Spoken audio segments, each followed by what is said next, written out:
Hi everyone, welcome to our channel ICT academy. आज का अपना टॉपिक है बेसिक कॉन्सेप्ट ऑफ केमिस्ट्री, जिसमें हम सीखेंगे क्या चीजें केमिस्ट्री पढ़ने के लिए आवश्यक हैं। ठीक है, तो अपने टॉपिक को स्टार्ट कर रहे हैं, जिसका नाम है बेसिक कॉन्सेप्ट ऑफ केमिस्ट्री। ठीक है, और केमिस्ट्री का बेस सीखने से पहले हमें कुछ वर्ड आने चाहिए, जिसमें से पहला वर्ड है आपका एलिमेंट। पहला वर्ड है आपका एलिमेंट। ठीक है, जब कभी आपके सामने एलिमेंट वर्ड आएगा तो आपको समझना है कि एलिमेंट का मतलब है कोई केमिकल यूनिट। ओके, और अगर एलिमेंट कोई केमिकल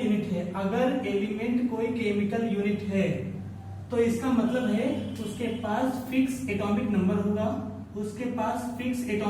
होगा, और फिक्स पोजीशन होगी, उसके पास फिक्स पोजीशन होगी इन पीरियोडिक टेबल।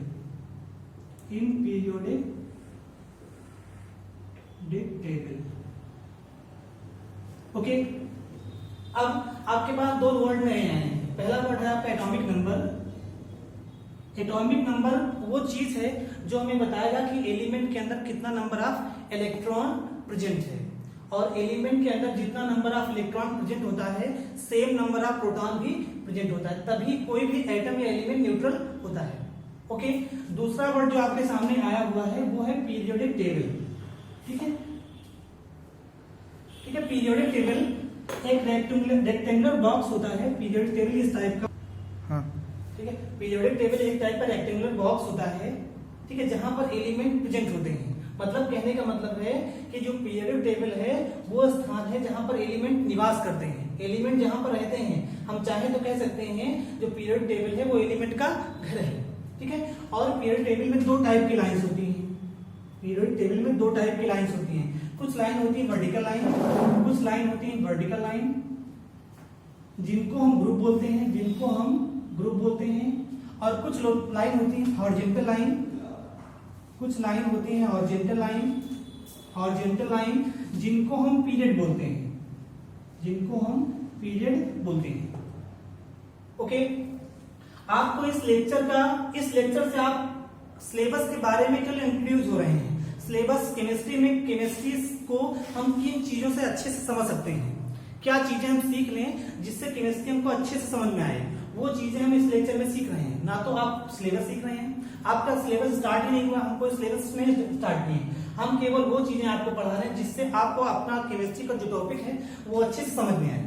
ओके, तो पीरियड टेबल में दो टाइप की लाइंस होती है, एक हॉरिजॉन्टल लाइन, एक होती है वर्टिकल लाइन। वर्टिकल लाइन को आप बोलते हो ग्रुप, और हॉरिजॉन्टल लाइन को आप बोलते हो पीरियड। ओके, और आवर्त सारणी में जो ग्रुप का नंबर है वो 18 होता है, 18 ग्रुप होते हैं वहां पे, और जो आपके 7 पीरियड होते हैं।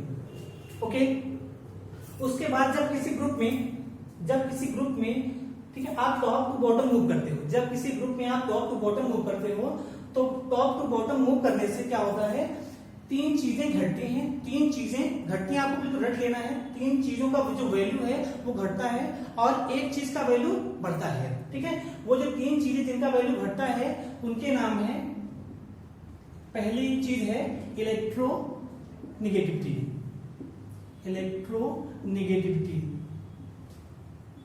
विद्युत ऋणात्मकता। ये वो चीज है जिसका वैल्यू जो है डाउन द ग्रुप आने पर घटता है। दूसरा चीज है आपका आयनाइजेशन पोटेंशियल, और तीसरा जो चीज है उसको बोलते हैं इलेक्ट्रॉन एफिनिटी। ठीक है, और चौथी जो चीज है जिसका वैल्यू डाउन द ग्रुप आने पर बढ़ता है उसको आप बोलते हो एटॉमिक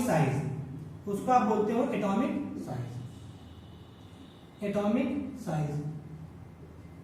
ओके, आपको हमेशा याद रखना है कि जब हम ग्रुप में टॉप टू बॉटम मूव करेंगे तो electronegativity, ionization potential, electron affinity, इन तीनों का वैल्यू क्या होगा, डाउन होगा, मतलब घटेगा, और चौथी जो चीज है एटॉमिक साइज, उसका वैल्यू बढ़ेगा। ओके, और जब किसी पीरियड में आप हॉरिजॉन्टली मूव करोगे तो वहां पर इसका रिवर्स हो जाएगा, मतलब इन तीन चीजों का वैल्यू बढ़ेगा और जो एटॉमिक साइज है उसका वैल्यू कम होगा। ओके, मतलब डाउन द ग्रुप आने पर तीन चीजें हमेशा कम होंगी और एक चीज बढ़ेगी, और हॉरिजॉन्टली मूव करने पर तीन चीजें बढ़ेंगी और एक चीज घटेगी। ओके, अब आपको समझना है कि इलेक्ट्रोनेगेटिविटी होता क्या है। ठीक है, इलेक्ट्रोनेगेटिविटी किसी एटम का वो पावर है, वो टेंडेंसी है जिससे वो शेयरिंग इलेक्ट्रॉन को अपनी ओर पुल करता है। जैसे आप देखिए यहाँ पे, आप देख लीजिएगा, ये मान लो दो एटम है। अभी आपको ये नहीं पता कि एटम क्या होते हैं, बस इतना जान लो कि ये मान लो कोई एटम है, ये मान लो कि H, ये एक एटम है और एक एटम ये। इन दोनों के बीच एक लाइन खींची गई है और इस लाइन को हम बोलते हैं बॉन्ड। बाकी जो समस्या आपको आ रही है, जो डाउट आपको आ रहे हैं, बाद में क्लियर होंगे। पहले आप ये जानो, हम बोल रहे हैं कि इन दोनों, ये दो एटम हैं, ये दोनों H है, ये H है, एक H ये है, एक H ये है। इन दोनों के बीच एक लाइन खींची गई है। इस लाइन, ओके ठीक है, ये दो H एटम है, ये दो हाइड्रोजन एटम है, इन दोनों के बीच आपको एक लाइन दिख रही है। इस लाइन को आप बोलते हो बॉन्ड है। इस लाइन को हम बोलते हैं बॉन्ड।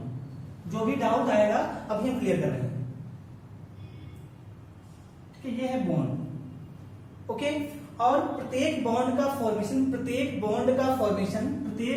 फॉर्मेशन दो इलेक्ट्रॉन से होता है। अगर कहीं पर इस टाइप की लाइन खींची है, कहीं पर केमिस्ट्री में इस टाइप की लाइन खींची है, तो इसका मतलब है कि ये लाइन दो इलेक्ट्रॉन को इन्वॉल्व कर रही है। मतलब ये लाइन जो है, इस लाइन का फॉर्मेशन या बॉन्ड बोल दो आप, इस लाइन या बॉन्ड का फॉर्मेशन हमेशा दो इलेक्ट्रॉन से होता है।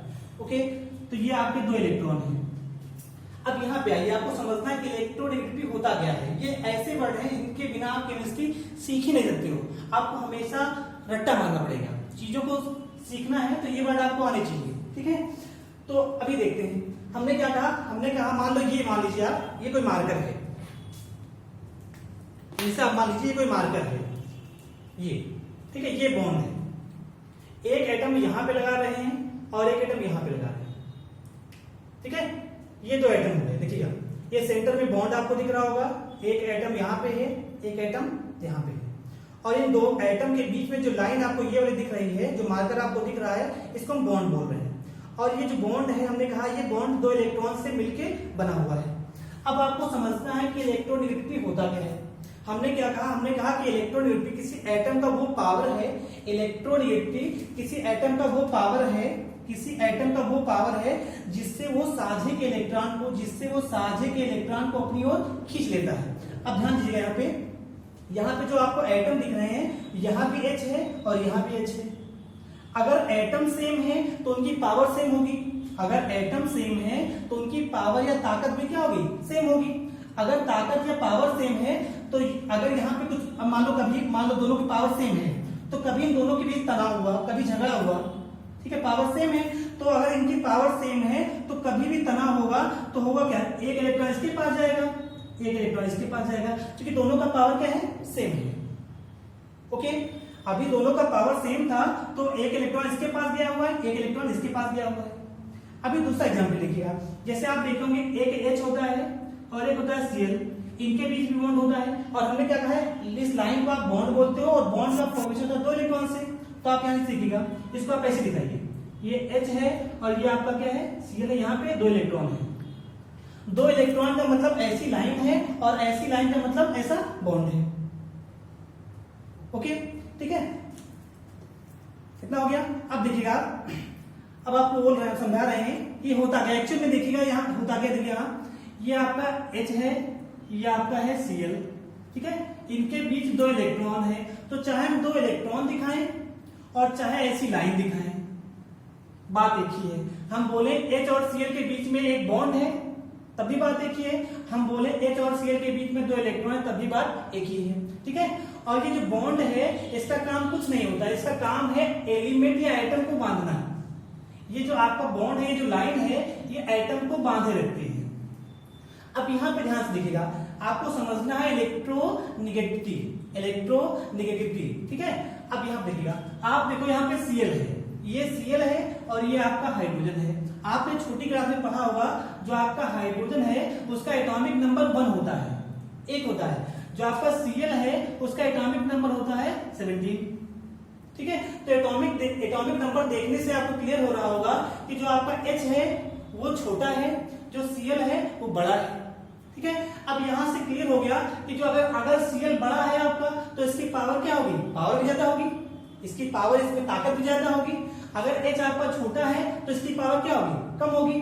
तो इस केस में अब मान लो इन दोनों के बीच तनाव क्रिएट होता है, कभी झगड़ा होता है, तो जो इलेक्ट्रॉन साझे में है, जो दो इलेक्ट्रॉन साझे में है, वो दोनों के दोनों इलेक्ट्रॉन कहां जाएंगे, Cl की ओर जाएंगे। ठीक है, तो आप यहां पे देखिए, पहले दो इलेक्ट्रॉन सेंटर में थे, पहले दो इलेक्ट्रॉन सेंटर में थे, क्योंकि Cl का पावर ज्यादा था, Cl का ताकत ज्यादा था, तो दोनों इलेक्ट्रॉन Cl की ओर मूव कर रहे हैं। तो इसी इलेक्ट्रॉन के मूवमेंट को बोलते हैं इलेक्ट्रोनेगेटिविटी। सिंपली आप ऐसे बोलोगे, अगर आपसे कोई पूछता है कि इलेक्ट्रोनेगेटिविटी क्या होता है, तो आपको बोलना है कि the tendency of any atom to pull electron toward itself. किसी एटम की वो क्षमता जिससे वो साझे के इलेक्ट्रॉन को अपनी ओर पुल कर लेता है, अपनी ओर खींच लेता है, उसको बोलते हैं इलेक्ट्रोनेगेटिविटी। ओके, अब दूसरा वर्ड है आपका आयनाइजेशन पोटेंशियल। दूसरा वर्ड है आपका आयनाइजेशन पोटेंशियल, जिसको आप हिंदी में पढ़े होंगे, इसको आप बोलते हो आयनन विभव, ठीक है, आयनन विभव। ठीक है, अब ये क्या होता है, तो सिंपली अगर आपसे कोई पूछे, कोई आपका डेफिनेशन बोल रहा है कि इसकी परिभाषा क्या है, आयनन विभव की परिभाषा क्या है, या आयनाइजेशन पोटेंशियल की परिभाषा क्या है, तो आपको कुछ नहीं बोलना है, आपको बोलना है the amount of required energy. आपको बोलना है the amount of required energy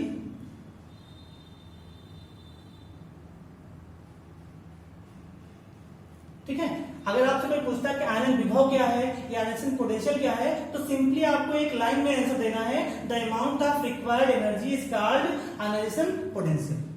ये किसी को आपको परिभाषा डिफाइन करें, किसी को आप ऑनलाइन में परिभाषा बता देंगे, आपको समझना है। अगर आपको समझना है इस चीज को, ठीक है, तो यहां पे लिखिएगा।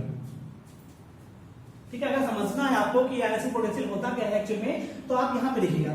जो भी डाउट है आप परेशान रहेंगे, इस वीडियो के, इस लेक्चर के एंड तक आपको सारे डाउट क्लियर हो जाएंगे। ठीक है, अभी आप केवल इतना बोलो तो समझो, ये मान लो कोई एटम है, ये जो सर्किल हम बना रहे हैं कि आप मान लो कि ये जो गोला है वो कोई एटम है, और अगर एटम है तो एटम के सेंटर में एक रिजिड पार्ट होता है। आपको पता है एटम के सेंटर में एक रिजिड पार्ट होता है, जिसको आप बोलते हो न्यूक्लियस।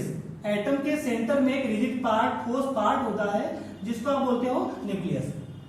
ठीक है, और इस न्यूक्लियस के बाहर ऐसे ऐसे आपने कुछ लाइन देखी होंगी, जिनको आप बोलते हो सेल। आपने सब पढ़ रखा है, ठीक है, इनको आप बोलते हो सेल। ठीक है, इन्हीं सेल के अंदर आपके इलेक्ट्रॉन प्रेजेंट होते हैं, इन्हीं सेल के अंदर इलेक्ट्रॉन आपके रिवॉल्व करते हैं, और जो आपका न्यूक्लियस है उसके अंदर प्रेजेंट होते हैं आपके न्यूट्रॉन, और प्रेजेंट होते हैं वहां पे प्रोटॉन। ठीक है, प्रोटॉन। ठीक है, अब ध्यान से, नीट में एक क्वेश्चन आया था कि न्यूक्लियस क्या होते हैं, न्यूक्लियन है क्या। ठीक है, तो आपको सिंपल वहां पे लिखा हुआ, इस में लिखा गया था the sum of neutron and proton is called nucleon. मतलब न्यूट्रॉन, एटम के अंदर जो न्यूट्रॉन है या जो प्रोटॉन है, इन दोनों के नंबर को अगर हम जोड़ दें तो जो वैल्यू हमको मिलेगी, यहाँ पे मिलेगी, उसको हम बोलेंगे न्यूक्लियन। इन दोनों का सम करने पर जो चीज हमको मिलता है वो क्या होता है, न्यूक्लियन होता है। ओके, अभी यहां पे देखिएगा, आपको समझना है आयनन विभव या आयनाइजेशन पोटेंशियल। ठीक है, परिभाषा क्या है, the amount of required energy is called ionisation potential. ठीक है, ध्यान दीजिएगा, ये जो न्यूक्लियस है इसके बाहर जो इलेक्ट्रॉन प्रेजेंट है, इस इलेक्ट्रॉन को एटम से बाहर निकालने के लिए, अगर आप इस इलेक्ट्रॉन को एटम से बाहर निकालना चाहो, अगर आप चाहो ये जो इलेक्ट्रॉन है वो एटम से बाहर आ जाए, मान लो यहाँ पे आ जाए, तो इसके लिए जो एनर्जी आप लगाओगे, मान लो यहाँ से निकालना है, तो आप क्या करोगे, इस इलेक्ट्रॉन को यहाँ से उठा के आप यहाँ ले गए। ठीक है, तो जब आप इलेक्ट्रॉन को यहाँ से उठा के यहाँ पे ले जा रहे हो, तो आपकी बॉडी कुछ एनर्जी वहां पे लगा रही है, उसी लगाई गई एनर्जी को आप बोलते हो आयनन विभव या आयनाइजेशन पोटेंशियल। इसको आप जो बोलते हो शॉर्ट में आईपी से। ध्यान दीजिएगा, कहीं भी लिखा होगा आईपी तो समझना है आपको आयनेशन पोटेंशियल, और हिंदी में बोलते हैं उसका आयनन विभव। ठीक है, इससे पहले आपको समझाया हम इलेक्ट्रोनेगेटिविटी, जिसको आपने शॉर्ट में दिखाया था ई एनजे। ओके,